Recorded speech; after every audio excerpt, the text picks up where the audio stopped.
उत्तराखंड से प्रोग्राम करके महाराष्ट्र जा रहे थे, तो जैसे उत्तराखंड हरिद्वार से प्रोग्राम करके हम दिल्ली पहुंचे, जिस शताब्दी से हम उतरे उसी शताब्दी से एक बाबा गुरुजी उतरे, उसका फोटो मेरे पास है। तो उन्होंने स्पष्ट मुझे देख करके यूं कहा कि आपका फोटो, आपकी वीडियो हम बहुत सुनते हैं मौलाना। हमने कहा कि सच में सुनते? आंखें बड़ी बड़ी थी, थोड़ी अजीब टाइप के लग रहे थे वो दिखने में, काले कलर के थे। मुझे डर लगा कि कहीं ये पीट न दे, मुझे डर भी लग रहा था। लेकिन बोला कि नहीं, आप कहाँ जा रहे हैं? मैंने कहा कि मैं औरंगाबाद जा रहा हूँ प्रोग्राम। बोला मैं भी औरंगाबाद में जा रहा हूँ। हमने कहा कि आपकी फ्लाइट कितने बजे? उन्होंने कहा कि 3:20 की फ्लाइट। मैंने कहा 3:20 की मेरी भी फ्लाइट है। हमने कहा कौन से टर्मिनल से? हमने कहा, उन्होंने कहा कि टर्मिनल 2 से। हमने कहा मेरा भी उसी से। ये पूछिए होते होते, हमने कहा आपकी सीट नंबर क्या है? उन्होंने कहा कि हमारी सीट नंबर F23F है, यानी विंडो साइड। फ्लाइट में ए और एफ विंडो साइड की सीट होती है, खिड़की के साइड। हमने कहा कि 22 में एफ हमारी है, यानी गए साथ में पहुंचे। औरंगाबाद एयरपोर्ट में उतरा, मेरा सामान आने में देरी हो गई थी। तो वो बंदा गेट पे खड़ा रहा। उन्होंने कहा, उनको जो लोग लेने के लिए आए थे, उन्होंने कहा कि नहीं, मौलाना साहब हैं, इनको वेदों का ज्ञान है, मैं इनके साथ सेल्फी लेना चाहता हूँ। उन्होंने सेल्फी ली बाज़ाब्ता, और मैंने उनसे कहा कि वो सेल्फी आप मुझे दीजिए। वो गुरु हैं, देखिए महाराज हैं। उन्होंने कहा कि आप वेदों को पढ़ते हैं या वैसे रटते हैं? हमने कहा कि बोलिए। तो उन्होंने हमसे पूछा कि अच्छा एक लफ्ज का मीनिंग बताइए तो क्या होता है? हमने कहा कि पूछिए, जहां तक संस्कृत जानते हैं बताएंगे आपको। उन्होंने हमसे ये कहा, तुवम का मतलब क्या होता है? तुवम। हमने कहा कि तुवम, you are a great person. हमने कहा कि you are a great person, आप बड़े महान हैं। तो हंसने लगे। हमने कहा क्यों हंस रहे? बोला आपने यू आर ग्रेट में जवाब दे दिया कि तुवम का मतलब क्या? तुवम मतलब आप, और हमने यू आर में यानी तुवम में ही यू आर ग्रेट में जवाब दे दिया, आप महान हैं, और तुवम मीन्स आप होता है। हमने कहा कि सर तुवम मीन्स आप होता है। बोलता यूयम मीन्स। हमने कहा यूयम मीन्स हम होता। उन्होंने कहा कि मैं मीन्स क्या होता? हंस भी रहे, एग्जाम भी ले रहे। हमने कहा कि मैं अहम अब्दुल्ला सालिम अस्ति उपविशति, अहम अब्दुल्ला सालिम खादती, अब्दुल्ला सालिम खाता है, अब्दुल्ला सालिम, अहम अब्दुल्ला सालिम पढ़ती, अब्दुल्ला सालिम, मैं अब्दुल्ला सालिम पढ़ता हूँ, चलती चलता हूँ, खादती खाता हूँ, पठती पठतः किसी पाठ को हम पढ़ाते हैं। हमने कहा कि बताइए कौन सा सेंटेंस है? फिर हमने भी कहा कि अच्छा आपको हम बता ही देते हैं फिर थोड़ा बहुत। तो इतने घुल मिल गए, ऐसा लग रहा था कि जैसे वो गुरु ही ना और मैं मौलाना ही ना हो। वो गेरवे रंग के कपड़े पहने हुए थे। हमने कहा कि सर ये तहजीब बहुत पुरानी है, इस तहजीब को बरकरार रहना चाहिए। यहाँ जब मेरा प्रोग्राम पूरा हो गया तो उन्होंने मैसेज किया व्हाट्सएप पे। उन्होंने कहा कि मौलाना साहब आप कहाँ हैं? मैं फलां होटल में ठहरा हुआ हूँ, आइए दोनों मिलकर बातचीत करेंगे। हमने कहा कि सर नहीं, मेरा प्रोग्राम, अगला प्रोग्राम मेरा 24 तारीख का मेरा प्रोग्राम फरक्का में आना था, मुझे फ्लाइट पकड़नी थी। हमने कहा कि हम वहां जा रहे हैं। ये तहजीब है पुरानी, ये कल्चर है पुरानी, इसीलिए भारत के किसी मुसलमान को इजाजत नहीं है आपको काफिर कहने की। और अगर कोई भूल चूक से बोल दे तो मेरे हिंदू भाइयों बुरा नहीं मानिएगा, पहली बात तो बोलने की इजाजत और परमिशन नहीं है। लड़ाते हैं जो लोग, उनकी बातों पर विश्वास मत कीजिए। बड़े बड़े माइक लेकर पहुंच जाते हैं, नफरत पैदा कर दिया इन्होंने दाढ़ी और टोपी वालों से। नहीं, एक मुसलमान है दाढ़ी और टोपी रखता है तो इसका मतलब है कि वो वैद के खिलाफ है, वो हिंदुस्तान के सनातन धर्म के खिलाफ है, वो यही समझता है। आप पढ़िए, अपने ईश्वर का नाम लीजिए, आप गायत्री मंत्र पढ़िए, आप हनुमान चालीसा पढ़िए, जय हनुमान ज्ञान गुण सागर, जय कपीसते होलों को उजागर, रामदूत अतुलित बलदामा, अंजनी पुत्र पवन सुतनामा, कंचन वरण बराज सुबेशा, कानन कुंडल कुंचित केशा। और मैं पढ़ूंगा अल्हम्दुलिल्लाह रब्बिल आलमीन अर्रहमानिर रहीम मालिक यौमिद्दीन इय्याका नअबुदु व इय्याका नस्तईन मुस्तकीम। जो सच होगा जन्नत वो जाएगा, लेकिन दुनिया के अंदर खुदा के वास्ते हनुमान चालीसा में और अजान को लेकर के लड़ाई मत कीजिए। ये लड़ाई पैदा करवाया जाता है, इसलिए इनकी बातों पर नहीं आइएगा। कुछ दिनों से तो जनाब ट्रेंड हो गया है कि मस्जिद मदरसों के अंदर ये मौलाना लोग कुरान पढ़ाते हैं, और उस कुरान के अंदर क्या है? उस कुरान में आतंकवाद है, उस कुरान में जिहाद है। कुरान पढ़कर लोग जिहादी बनते हैं, कुरान पढ़कर लोग डॉक्टर नहीं बन सकते। ये मीडिया वाले भी टीवी 9 वर्ष भारत जुर्रत हुई वो गए मदरसे में, एक नूरानी कायदा पढ़ने वाले बच्चे से पूछता है कि बेटे बताओ तो जरा भारत का प्राइम मिनिस्टर कौन था सबसे पहला? वो बच्चा कैसे बताएगा, वो तो नूरानी कायदा का तालिब इल्म है। यानी ये समझिए कि वो जीरो में है। वो मदरसे के अंदर पढ़ाया जाता है, अरबिक पढ़ाई जाती है, वहां समझाया जाता है कि अल्लाह कौन है, हमें किसकी इबादत करनी चाहिए, बाकी दूसरी और कोई चीज नहीं पढ़ाई जाती। रही बात क्या कुरान पढ़कर मदरसे में पढ़ने वाले क्या आगे नहीं बढ़ सकते? मीडिया वालों, अगर आपके दिमाग में भूसा भरा हुआ है तो मेरी इस तहकीक को आप सुन लीजिएगा। अब्दुल्ला अगर झूठ बोलता है, मैं पूरे भारत में फिरता हूं, अल्लाह मुझे जाने का मौका देता है, मैं जाता हूं, लोग बुलाते हैं, जहां बुलाते हैं वहां चला जाता हूं। आपका ये बच्चा, मैं कोई बड़ा आलिम दीन नहीं हूं, कोई बड़ा मुकर्रिर नहीं हूं। Right now I am also student here, मैं यहां पर भी एक तालिब इल्म हूं। दुनिया में उर्दू जुबान, हिंदी जुबान, संस्कृत जुबान, इंग्लिश जुबान बोली जाती। जहां जिस जुबान पर बोलने कहेंगे तो ये नाचीज बोलेगा, आपसे बात करेगा। लेकिन खुदा के वास्ते अगर कहीं पर वैद पढ़ाया जाता है तो उस पाठशाले को बुरा मत कहो, अगर कहीं पर कुरान पढ़ाया जाता है तो उसको बुरा मत कहो। भारत के संविधान ने इजाजत दी है, शक है तो उठाओ। भारत के संविधान का आर्टिकल नंबर 30 में कहा गया, all minorities whether based on religion shall have the right to establish and on their choice. इस धरती के ऊपर, भारत की धरती के ऊपर माइनॉरिटीज के लोग अगर अरबी में मदरसा खोलना चाहे, संस्कृत जुबान में खोलना चाहे, तो किसी को इजाजत नहीं है कि मदरसे में पाबंदी लगाए, मदरसे में ताले लगाए, जब तक ये प्रूफ ना हो जाए कि उस मदरसे में कोई इलीगल काम होता है। और मैं पूरे वसूख के साथ कहता हूं, हमारे मदरसों के अंदर कोई इलीगल काम नहीं होता। वहां बच्चे सुबह उठते हैं, बिस्मिल्लाहिर्रहमानिर्रहीम पढ़ने के बाद अपने कुरान की आयतें याद करते हैं, हदीस को याद करते हैं, बुखारी खोलते हैं, अलिफ्लाम का पारा खोलते हैं, और कुरान पढ़कर ये मत समझना कि कुरान पढ़ने वाला दुनिया का महान नहीं बन सकता। उठाओ 1923 की रिपोर्ट, लंदन के अंदर तिब्बी कांग्रेस यूनिवर्सिटी के अंदर जो कॉन्फ्रेंस हुई थी, 1923 की रिपोर्ट है। मैं कोई भी बात तहकीक के बगैर कहने का आदी नहीं हूं। तहकीक जब तक नहीं हो जाती है, अब्दुल्ला अपनी जुबान पर नहीं लाता, मैं तहकीक के साथ कहता हूं। उठाओ इंसाइक्लोपीडिया ऑफ इस्लामिक को, 1923 में डॉक्टरों का इमाम किसको माना गया? अबू बकर मोहम्मद बिन जकरिया राजी को, जो मदरसे से पढ़ करके निकला था। उठाओ मोतियाबिंद की इलाज करने में सबसे पहले दुनिया का सर्जन कौन? अबुल कासिम अम्मार मूसली था, जो मदरसे से कुरान पढ़कर तालिब इल्म बनकर निकला था। पूछो ये कैम्ब्रिज यूनिवर्सिटी से, लंदन के ऑक्सफोर्ड यूनिवर्सिटी से, यह यूनिवर्सिटी कब पैदा हुई? 13 और 14 और 12वीं सदी ईस्वी के अंदर। उससे पहले 60,000 किताबें बगदाद की कुतुबखानों में अपने हाथों से उलमाए किराम ने लिखी थी। और सुनो दुनिया वालों, लंदन से पूछो, क्या लंदन वालों तुम्हारे पास जो डॉक्टर की डिग्री है, एमबीबीएस एमडी की डिग्री है, इसमें किताब पढ़ाते हो तुम अल कानून, इस किताब में 10 लाख अल्फाज हैं। इस किताब को लिखने वाला कौन? जापान वाला, तुर्की वाला, लंदन वाला नहीं। इस किताब को लिखने वाले का नाम शेख हुसैन इब्न अली सीना, जो 10 साल की उम्र में हाफिज कुरान बना था। एक हाफिज कुरान की किताब पढ़कर आज दुनिया का डॉक्टर बनता। आयुर्वेदिक दवाई को किसने पैदा किया? बाबा रामदेव ने? बिल्कुल नहीं।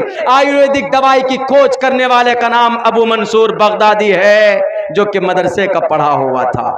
इसलिए मेरे हिंदू समाज के, मेरे सनातन धर्मी भाइयों, मेरे मुस्लिम भाई, दोनों को यह पैगाम दूंगा, दोनों के शास्त्र से, हमारे हिंदू भाइयों को भी और हमारे मुस्लिम भाइयों को भी। आज मुसलमान परेशान होता है तो जनाब डायरेक्ट सरपंच साहब के पास, मुखिया जी के पास, या मालदार जो आपके गांव में उसके पास चले जाते हैं कि हम ये परेशान है, जरा हमारी परेशानी दूर कर दीजिए। आप उनके पास जाने से पहले, आप सबब इख्तियार करने से पहले आप डायरेक्ट अल्लाह तबारक व तआला से 2 रकात नमाज पढ़कर अल्लाह से दुआ कीजिए। अगर अल्लाह तबारक व तआला आपकी परेशानी दूर न कर दे तो आप पूछिएगा, फिर सवाल करके किसी भी आलिम दीन से पूछ सकते हैं। लेकिन सबसे पहले it's your great responsibility, you have to pray to God, you have to ask अल्लाह सुब्हानहू व तआला। This is a great personality, this is a great responsibility for every Muslim and every Mu'min। हर एक मुसलमान के लिए जिम्मेदारी बनती कि जिस अल्लाह ने आपको इस जमीन पर पैदा किया है, आपको कोई परेशानी होती है तो आप थाने में जाने से पहले, आप कोर्ट कचहरी का रुख करने से पहले आप 2 रकात नमाज पढ़िए, मस्जिद में वजू कीजिए और अल्लाह से कहिए कि अल्लाह मैं इस परेशानी में घिर चुका, ए अल्लाह मेरी ये दिक्कत है, ए अल्लाह तू सब कुछ जानता है। चूंकि अल्लाह के तरफ से सारी परेशानियां आती, अल्लाह के तरफ से आसानी पैदा की जाती, अल्लाह से बड़ा कोई नहीं जो हमारी परेशानियों को दूर कर दे। मेरे भाइयों, जब आपका विश्वास और आपका यकीन अल्लाह के ऊपर मजबूत होगा तो अल्लाह तबारक व तआला आपके यकीन और आपके एतकाद और विश्वास के मुताबिक आपके लिए फैसले फरमाएगा। उठाइए, तारीख गवाह है, नमरूद से मुकाबला हुआ इब्राहिम का।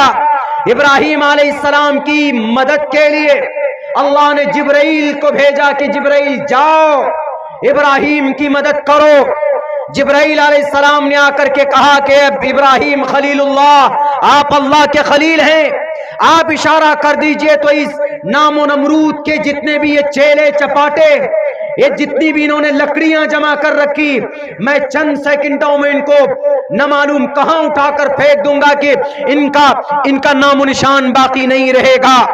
हजरत इब्राहिम ने कहा कि जिब्राइल, मेरा रब देखता है कि नहीं देखता है मुझे? उन्होंने कहा कि अल्लाह तो देख रहा। कहा जाओ, मुझे तेरी कोई जरूरत नहीं है। जब मैं अल्लाह के लिए काम कर रहा हूं, जब मैं अल्लाह के पैगाम को लेकर आगे बढ़ा हूं, तो मुझे तेरी मदद की जरूरत नहीं है। मुझे मेरा रब देख रहा है, यही काफी है। अल्लाह तबारक व तआला को यह आवाज जब पहुंचती है, जिब्राइल अलग हो जाते हैं, तो अल्लाह तबारक व तआला ने फिर जिब्राइल को यूं नहीं कहा कि जाकर मदद करो। रब फिर खुद मदद के लिए आता है और रब डायरेक्ट आग से कहता है, आग या नारुकूनी बरदम व सलामन अला इब्राहिम। कोई जिब्राइल नहीं है बीच में, कोई वास्ता नहीं है बीच में, डायरेक्ट रब का कनेक्शन जिब्राइल अमीन तक हजरत इब्राहिम तक पहुंचता है। कोई ताकत बीच में नहीं है, कोई फरिश्ता नहीं है, कोई यमदूत नहीं है, कोई यमराज भी नहीं है, कोई नहीं। डायरेक्ट जब बंदा उसका एतकाद और विश्वास अल्लाह के ऊपर मजबूत होता है तो अल्लाह तबारक व तआला 2 कदम आगे बढ़कर मदद फरमाता।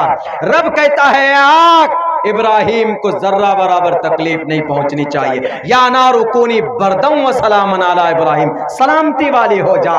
जिब्राइल एक तरफ खड़े होकर देख रहे हैं, जिब्राइल की भी जरूरत नहीं पड़ती है। जब रब किसी का हो जाता है तो रब उसका हो जाता है। मन कान लिल्लाहि कान अल्लाहु लहू। मेरे भाइयों, इसीलिए इस दुनिया में अगर हम परेशानी में घिर जाते हैं, किसी आलिम दीन के पास जाएं, किसी इमाम साहब के पास जाएं, मुफ्ती साहब के पास जाएं, मौलाना साहब के पास जाएं और उनसे हम यूं कहें कि हजरत हमको ये परेशानी है, कोई वजीफा बता दीजिए, कोई दुआ बता दीजिए, कोई तरीका बता दीजिए। असल मसला होता यह है कि हम कुछ नहीं देखते, बस दूसरे आदमी को रुस्वा और जलील करने के लिए, इंतकाम लेने के लिए direct we want to work and we want to go to police station. Police समस्या का समाधान नहीं है। आप अल्लाह तबारक व तआला के लिए आप अल्लाह से दुआ मांगेंगे तो अल्लाह आपको guide you to the right path. अल्लाह आपके लिए सीधे सत्य मार्ग का वो दर्शन कराएगा, आपको गलत नहीं कराएगा। हमारे हिंदू भाइयों, अगर अब्दुल्ला झूठ बोलता है तो उठाइए श्रीमद् भगवद गीता, पहले ही अध्याय के अंदर, पहले ही अध्याय में, बल्कि पहले श्लोक से शुरुआत कर दिया गया। पहले अध्याय के तकरीबन 6वां या 7वां मंत्र है, जिसमें कहा गया कुतस्तुवा कश्मलिदम विश्मे समुपस्थितम अनार्य जुष्टम कीर्ति कर्म जुड़ा। महाभारत के मैदान में अर्जुन ने जब यह फैसला कर लिया कि मुझे लड़ना ही नहीं है, खुद से फैसला कर लिया उन्होंने कि लड़ना नहीं। क्यों? सामने उनके रिश्तेदार ही थे, मैं तफसील में नहीं जाऊंगा, लेकिन जब उन्होंने खुद फैसला कर लिया तो उनका फैसला गलत था। दिल ही दिल में उन्होंने ईश्वर को याद किया तो कृष्ण जी आए, विष्णु के 8वें अवतार कृष्ण जी ने आकर कहा कुतस्तुवा कश्मलिदम विश्मे समुपस्थितम अनार्य जुष्टम कीर्ति कर्म जुनाहा। Why did you decide to put down your bows and arrows without asking me? मुझसे पूछे बगैर आपने इतना बड़ा फैसला कैसे किया अर्जुन? आपने हथियार क्यों डाल दिए? आपने तीर धनुष को क्यों पीछे डाल दिया? किस वजह से? तो अर्जुन ने कहा हे ईश्वर, सामने मेरे रिश्तेदार हैं, मेरे कजन्स हैं, मेरे टीचर हैं, मेरे गुरु हैं। How can I fight with them? कैसे मुकाबला कर सकता हूं? तो उसके बाद पता है अर्जुन को क्या कहा कृष्ण जी ने? अब कृष्ण जी उपदेश देते, जब आदमी सही दिल के साथ, सही नीयत के साथ ईश्वर की तरफ मुतवज्जे होता है, तो हिंदू भाइयों बताइए आपके अकीदे के एतबार से ईश्वर उसकी मदद के लिए आता है कि नहीं आता? जैसे अल्लाह हजरत इब्राहिम की मदद के लिए आए, ऐसे आपके यहाँ भी ये कॉन्सेप्ट है, गीता के अंदर ये कॉन्सेप्ट है कि जब कोई मनुष्य इस धरती के ऊपर, जब कोई इंसान इस धरती के ऊपर परेशानी में घिरा होता है तो वो दिल पर हाथ रखकर ईश्वर को याद करे और ईश्वर उसकी परेशानी को दूर करने के लिए जरूर कोई ना कोई शक्ल इख्तियार करता है कि नहीं करता? करता है। यदा यदा ही धर्मस्य ग्लानिर्भवति भारताभ्युत्थानम धर्मस्य तदात्मानं सृजाम्यहम्। ऐसे नहीं है ये मंत्र, आता है, मदद करता है।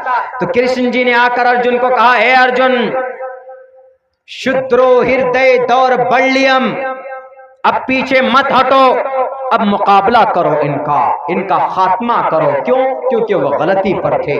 बैरे कैफ आए कृष्ण जी, अवतार लिया उन्होंने, उसी वक्त में अवतरित हुए, फौरन नमूदार हुए, उनकी मदद की गई। तो इससे यह पता चलता है कि जब आदमी सच्चे दिल से ऊपर वाले को पुकारता है तो ऊपर वाला जरूर मदद के लिए आता।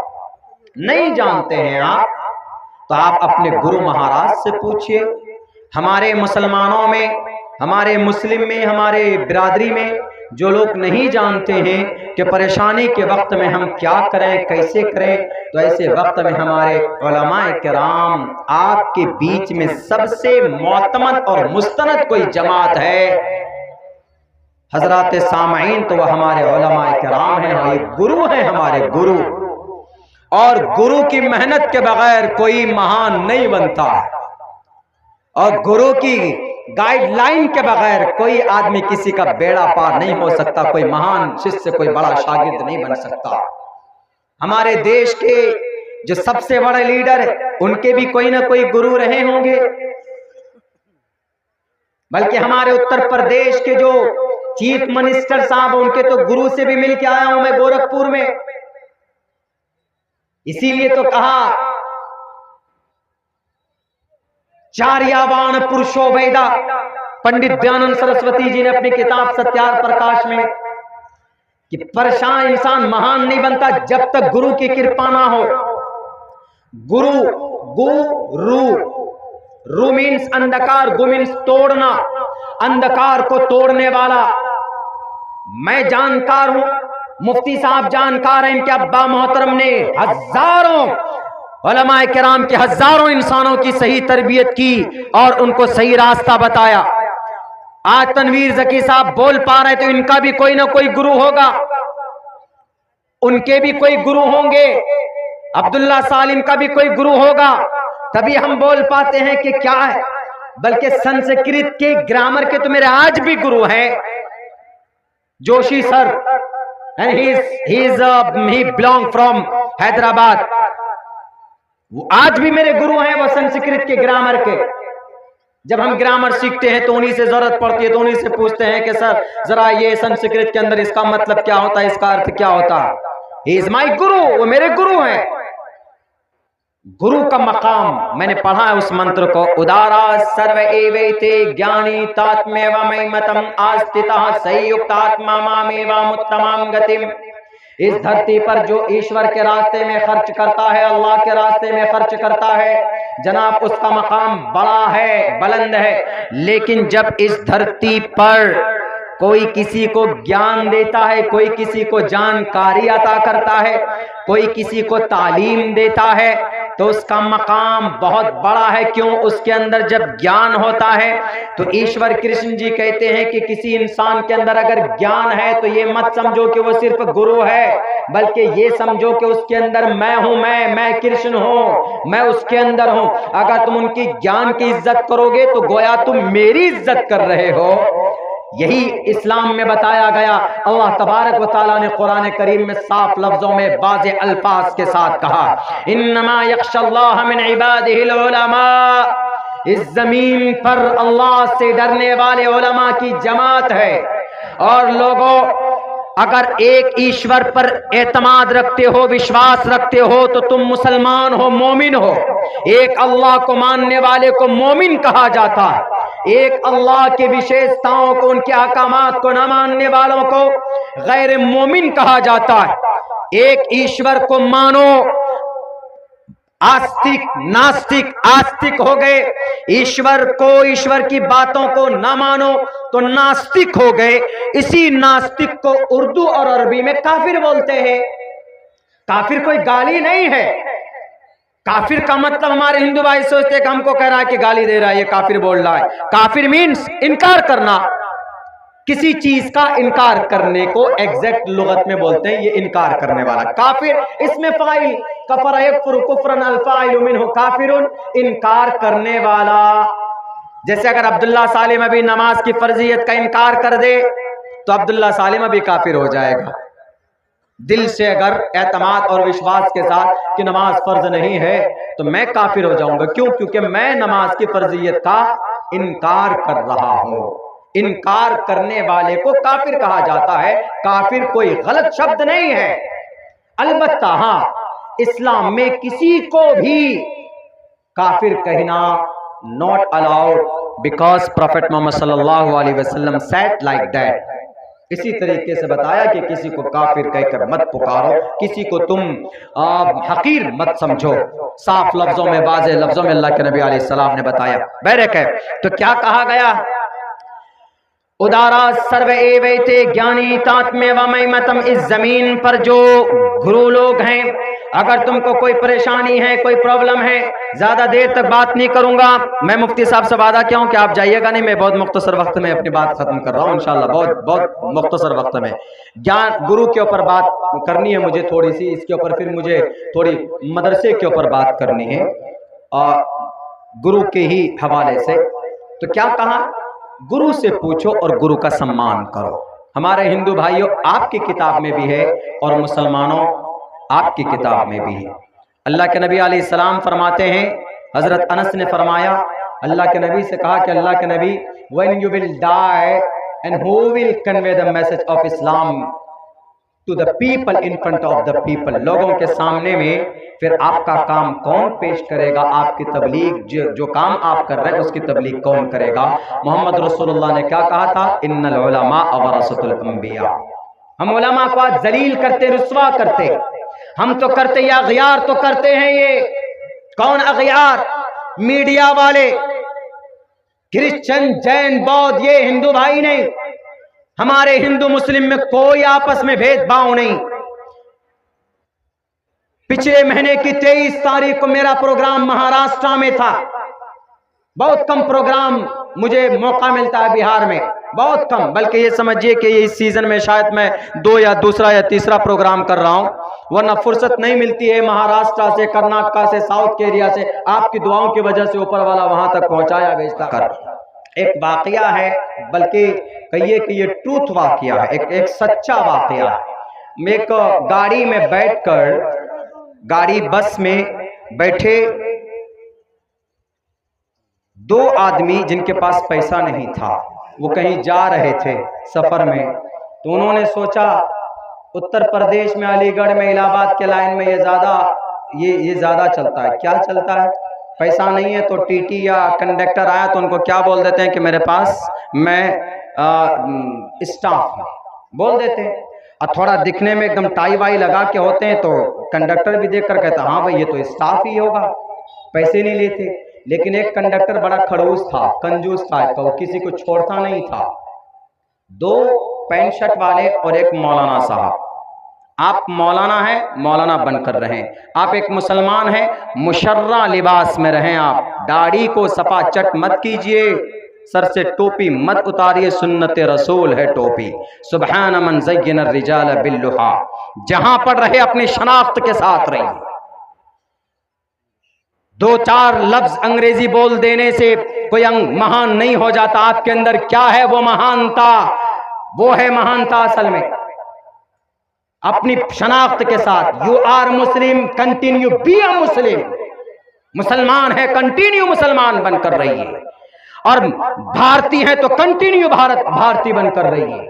जब देश की बात आए तो पहला नंबर आप भारतीय हैं। जब मजहब की बात आए तो पहले नंबर पर आप एक मुसलमान हैं।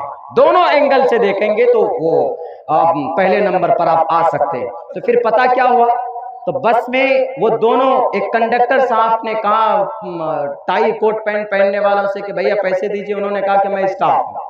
अच्छा स्टाफ है तो कंडक्टर हूं ना मैं, मेरा नाम के स्पेलिंग कीजिए। तो अब वो पढ़ा लिखा कुछ था नहीं, बेचारे की इतनी पिटाई हो गई कि दांत मात तोड़ दिए उसके वहीं पे बस में, और उसको बाहर भी कर दिया। जाओ नालायक, बेवकूफ बनाता है, कुछ जानता नहीं था वो। उसके बाद दूसरा जो बैठा था पैंट शर्ट पहन के, वो थोड़ा और टशन में था, वो 3-4 पेन भी लगाए हुए थे पॉकेट में। उसको कहा कि भैया टिकट। उन्होंने कहा कि मैं स्टाफ हूँ। कहा अच्छा आप स्टाफ हैं? कहा अच्छा मैं कौन हूँ? कहा कि आप कंडक्टर हैं। कहा मेरे नाम के स्पेलिंग कीजिए। वो बोला CON पे आके अटक गया, जानता ही नहीं था कुछ भी। ओवर कॉन्फिडेंट भी नहीं होना चाहिए। उसके बाद कहा कि अच्छा आगे क्या है, CON के बाद क्या है? उन्होंने कहा कि याद नहीं आ रहा। कहा याद नहीं आ रहा? तो फिर घूंसा लगा उसके सर पे, उसको भी मारा, उसके तो नाक वाक भांग दे बेचारे। स्टाफ बनते हो, कंडक्टर के स्पेलिंग मालूम नहीं। उसी में एक मौलाना साहब भी थे मदरसे के पढ़ाने वाले, उनके पास भी पैसे नहीं थे बेचारे के पास। उनके पास गए, उन्होंने भी सोचा मैं स्टाफ बोल दूंगा। अब मौलाना और टोपी दाढ़ी वालों को देखकर तो और भी पारा खड़ा हो जाता है कुछ लोगों का। उन्होंने कहा मुल्ला जी पैसे। उन्होंने कहा कि मैं भी स्टाफ हूं अमोर मदरसे का। अच्छा स्टाफ हैं आप, तो पता है आप पीछे क्या हुआ है, देखे ना कारगुजारी। कहा बोलिए क्या करना? कहा कि वही काम कीजिए जो मैंने उनसे कहा। अच्छा स्पेलिंग करना है ना, घबराइए मत, मैं कर दूंगा ना। मौलाना हर काम में आगे रहता है, घबराइए मत, मैं कर देता हूँ। कहा अच्छा कीजिए, मेरा नाम के स्पेलिंग कीजिए। अब बेचारा मौलाना, पहले जमाने में अंग्रेजी हमारे उलमा तो इतने नहीं जानते थे, अब तो अल्हम्दुलिल्लाह हर फील्ड में आगे हैं अल्लाह के करम से। तो वो एक वर्ड इंग्लिश का नहीं जानते थे, ABCD भी याद नहीं बेचारे। अब एक तरफ इज्जत दांव में है, दाढ़ी है, सर पे टोपी है, सफेद कपड़ा है, पिटते हुए अच्छा लगेंगे क्या? इज्जत भी बचानी है, अपनी मार से भी बचना है। क्या करें? सर नीचे किया, मुराकबे में 2-3 मिनट तक 2-3 सेकंड मुराकबा किया। सर उठा के बोलता हाँ बोलिए कंडक्टर साहब क्या करना है? का स्पेलिंग, मैं कंडक्टर हूं, मेरे नाम का स्पेलिंग करो, कंडक्टर के स्पेलिंग का। बस इतना सा काम करना, अभी करता हूं। उन्होंने कहा कि लाओ कान लाओ करीब, जोर से बोला काफ नून ज़बर कन, टे काफ ज़बर टेक, टेरे ज़बर टर, कंडक्टर। ते मीम पे तुम कंडक्टर हो, है वापस हो। अब वो कंडक्टर कंफ्यूज हो गया बेचारा, कहा कि ये स्पेलिंग है,